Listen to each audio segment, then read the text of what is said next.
સંયમ એ વિદ્યાર્થી એમ કહેવાય શકીએ કે આદર્શ વિદ્યાર્થી માટે એ પણ એક પાયાનું લક્ષણ છે.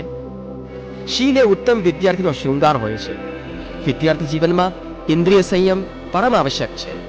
મિતભાષી બની ઇન્દ્રિય ભોગ વિલાસથી દૂર રહી વિદ્યાર્થી મહાન બની શકે છે.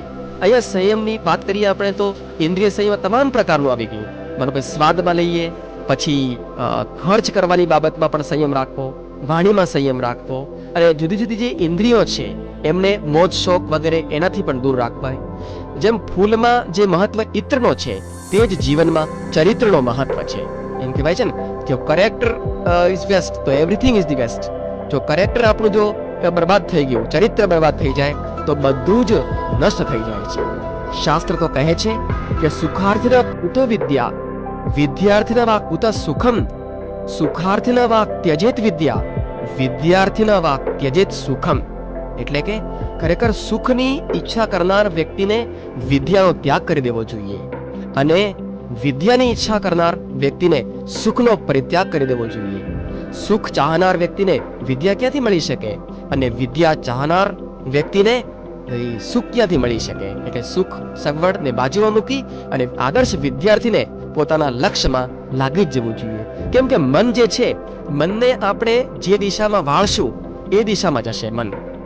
મન ક્યારેય પણ, એ પાણીનો સ્વભાવ છે કે નીચેની બાજુ એ વહે છે.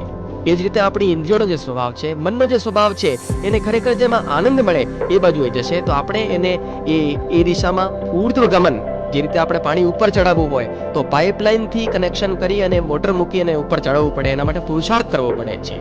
એમ કહેવાય છે કે મન કે મતે ન ચાલીએ, મન કે મતે અનેક, જો મન પર અસવાર હે સો સાધુ કોઈ એક.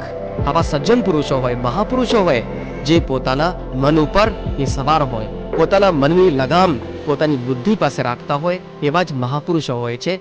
અને આદર્શ વિદ્યાર્થીઓને પણ આ જ બાબતનો ખાસ ધ્યાન રાખવું જોઈએ કે મનમાં ફાવે એમ, મનને ગમે એમ તો એ તો બધા જ કરતા હોય, પરંતુ જે શ્રેષ્ઠ વિદ્યાર્થીઓ હોય, આદર્શ વિદ્યાર્થીઓ હોય, અને જે મહાપુરુષ તરીકેની યાત્રા કરતા હોય છે, મહામાનવ અને મહાપુરુષ અને મહાન બનવા ઈચ્છતા હોય, એ દરેકને એ ખરેખર મનને સંયમિત બનાવી અને પછી એને ઉર્ધ્વ દિશામાં, ઉર્ધ્વ ગતિ એની અને ઉત્થાનની તરફ, વિકાસની તરફ અને આગળ વધારવું જોઈએ.